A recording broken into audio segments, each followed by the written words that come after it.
रामलला से मथुरा तक की यात्रा करेंगे।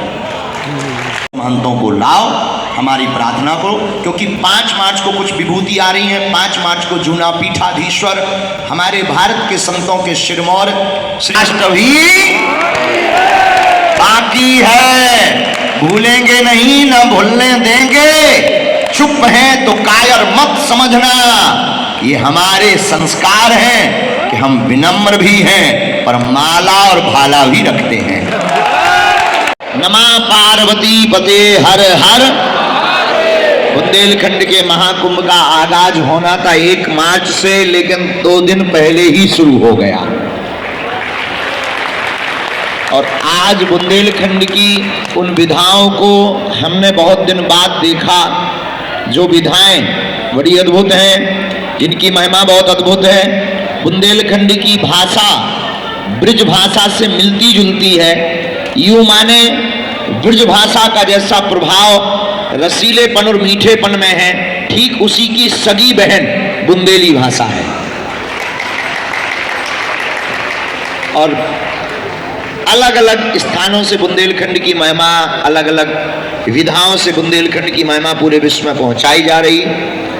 हमारे मन में भाव था कि पावन तीर्थ बागेश्वर धाम पर पूरे विश्व के अभिनय जगत के लोग अथवा सरस्वती के कृपा पात्र गंधर्व विधा को निभाने वाले लोग आएंगे। तो ये कितना अद्भुत संयोग है। प्रारंभ किससे हुआ? बुंदेलखंड के कलाकारों से। विराम किस पर होगा? भारत के सुप्रसिद्ध गायक सोनू निगम के द्वारा। ये हमारे बुंदेलखंड की माटी का गौरव है कि एक साथ 7 से 10 दिन के अंदर हम उन लोगों को लाइव सुन पाएंगे जिनको हम लोग सुनने के लिए कई बार प्रयत्न करते हैं, कोशिश करते हैं, मोबाइलों पर देख करके मन में भाव रखते हैं कि एक बार सुन लें। वो लोग एक साथ बागेश्वर धाम के मंच पर पहले ही दिन जवाबी कीर्तन में शशिराज कमल और कल्पना दुबे, इनके द्वारा जवाबी कीर्तन होगी। दूसरे दिन भी भजन संध्या है। तीसरे दिन खेसारी लाल यादव की भजन संध्या। 4 मार्च को मनोज तिवारी और अक्षरा सिंह की भजन संध्या। 5 तारीख को फिर कवि सम्मेलन। 6 तारीख को बी पराग की भजन संध्या। 7 तारीख को कन्हैया मित्तल की भजन संध्या। 8 तारीख को जब 155 बारातें यहाँ आई होंगी, भांवर पड़ रही होगी, सहनाइयाँ बज रही होगी, बेटियों का मन और हमारा मन बड़ा भारी होगा। उसी बीच में भारत के सभी संत, जिनमें जगत गुरु द्वाराचार्य पूज्य श्री मलूक पीठाधीश्वर जी महाराज और जगत गुरु श्री राघवाचार्य जी महाराज, कोशिश है कि 8 तारीख को जगत गुरु पूज्य गुरुदेव भी आ जाए, परंतु स्वास्थ्य का कारण है तो हम ज़्यादा प्रयत्न नहीं करेंगे, प्रार्थनावर करेंगे। तो हमारे गुरुदेव स्वस्थ रहें, हमारे लिए यही बहुत अच्छा है, उनकी उपस्थिति ही है। लेकिन 8 तारीख को जब यह पाणी ग्रहण समारोह होगा, उस वक्त सोनू निगम जी सुंदर भजनों के साथ में इस बुंदेलखंड के महाकुंभ के समापन की ओर ले जाएंगे। 1 मार्च को हमारे आज 28 फरवरी के इस महोत्सव में पूरे गांव के, जो वैसे तो सब लोग नहीं पर जो आप आए हैं, गांव के लगभग बहुत लोग आते हैं, पर कुछ लोग काम में बैठे, कुछ लोग गाड़ियों में फंसे, कुछ लोग ढाबाओं में फंसे, कुछ लोग सामने खड़े हैं, कुछ लोग माइकों पे घर बैठे गांव के होने का लाभ उठा रहे हैं कि हम तो गांव के चले जाएंगे चाहे जो। ये भी एक फायदा होता है कि हम तो गांव के हैं। तो कुछ लोग गांव के होने के नाते वहाँ भी हैं, पर आज गांव के लोगों के द्वारा बुंदेलखंड के सभी कलाकारों का सम्मान हुआ है और गांव के लोग सभी सम्मिलित हुए हैं। हम लगातार प्रयत्न कर रहे हैं क्योंकि 1 मार्च से बहुत ज़्यादा काम बढ़ जाएगा। यज्ञ भी यहाँ प्रारंभ हो जाएगी। यहाँ कथा व्यास पूज्य श्री इंद्रेश उपाध्याय जी महाराज आ जाएंगे। सभी संत आना प्रारंभ होंगे। 1 तारीख को दीप प्रज्वलन के दिन श्री कृष्ण चंद्र ठाकुर जी आएंगे। क्या करें?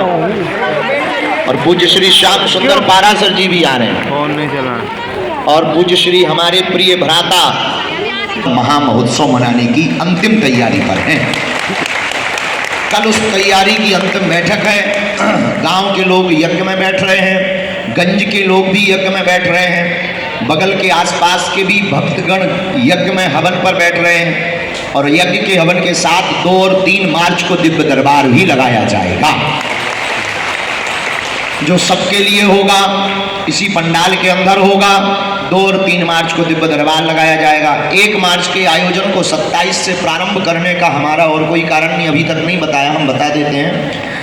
हमारे मन में था कि 1 मार्च से पिछली साल का जो हमारा अनुभव है कि जब कार्यक्रम होता पीक पर तब भीड़ बहुत होती, कुछ चीज़ें समझ में नहीं आती व्यवस्था में, वो एन मौके पर उनको अवेलेबल करा पाना बड़ा मुश्किल होता है कि कहाँ से और रोड होना चाहिए। इन 3 दिन के कार्यक्रम में हमने अपनी पूरी टीम ने मिलकर के ट्रायल किया है कि क्या कमी है तो क्या सुधार करना है और क्या और व्यवस्था बढ़ानी है।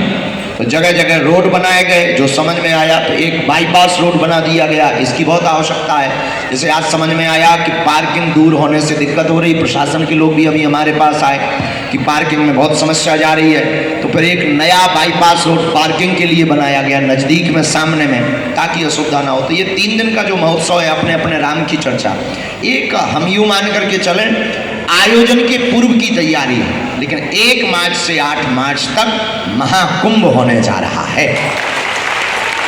जितने भी लोग अभी लाइव देख रहे हैं, शायद लाइव चल रहा है, जितने भी लोग अभी लाइव देख रहे हैं बागेश्वर धाम चैनल के माध्यम से, अन्य प्लेटफॉर्म के माध्यम से, चलो बागेश्वर धाम, करो भव्य दिव्य तैयारी, महाकुंभ में डुबकी लगाने के लिए पधारो, आओ बागेश्वर धाम।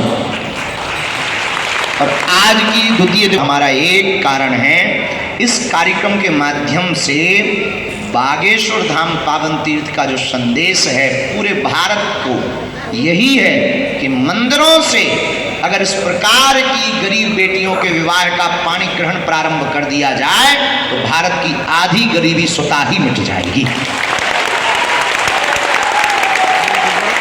और इस कार्यक्रम में हम आज तक नहीं बोले, जिसके लिए हमने ये कार्यक्रम इतना सजाने की प्रयत्न किया, हनुमान जी के चरणों में प्रार्थना की, अब बोल देते हैं, बोलना तो है ही है, बोलना पड़ेगा। भारत सरकार को मंदिरों को अपने अधिग्रहण से मुक्त करना चाहिए और भारत सरकार को ये समझना चाहिए, हम ये नहीं कहते कि आप बिल्कुल स्वतंत्र छोड़ो, मंदिरों का भार आपके पास रहे, लेकिन मंदिरों की दान पेटियों से हज की यात्रा न करवाई जाए। मंदिरों की दान पेटियां हम लोगों के द्वारा, और 5-5 रुपया गरीब लोग अपने बच्चों को भोजन नहीं कराते, माताएं बुंदेलखंड की माताएं अपने छोड़ में 5 का सिक्का 10 का नोट बांध करके लाती हैं, दान पेटी में चढ़ाती हैं। उन दान पेटियों से अगर हर मंदिर, बड़ा बड़ा मंदिर, चाहे वो कोई भी मंदिर हो, नाम लेने से किसी को बुराई लग सकती है, पर भारत के जितने भी प्रसिद्ध मंदिर हैं, अगर उन मंदिरों से एक एक अस्पताल और हर साल गरीब बेटियों का विवाह और एक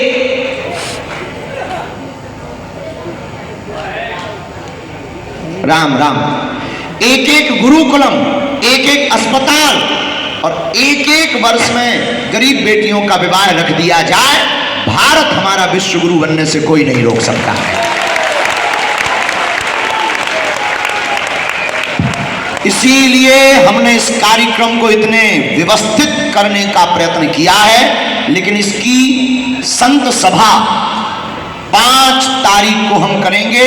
पूरे भारत के जितने महंत हैं उनको बुलाने की कोशिश करेंगे। और आज हमारे पास में चूंकि एक जने आई गए तो हम आपको बता दें, खाटू श्याम के महंत परिवार के बिटिया आई है, उनके परिवारजन भी आए हैं। हम उनको कहेंगे वहाँ के महंत जी को आना चाहिए, तो अगर आपकी क्षमता हो तो उनको बुलवाओ। और भी बाकी मंदिरों के जितने भी अधिपति हैं, हम रोहित जी को कहेंगे आप लिस्ट बनाइए। 5 मार्च को भारत के सभी संत, महंत, आचार्यों को बागेश्वर धाम पर आमंत्रित करो, हमारा लेटर लिखवाओ, हमारी बात करवाओ, हम उनके चरणों में प्रार्थना करके बुलाएंगे। उसी दिन हम लोग संकल्प लेंगे अब भारत में सरकारों के अधिग्रहण जो मंदिर हैं उनसे गुरुकुलम और औषधालय, विद्यालय और गरीब बेटियों के विवाह के कार्य प्रारंभ करवाए जाएं। इसीलिए यह आयोजन करवाया जा रहा है और ऐसा हो तो ठीक।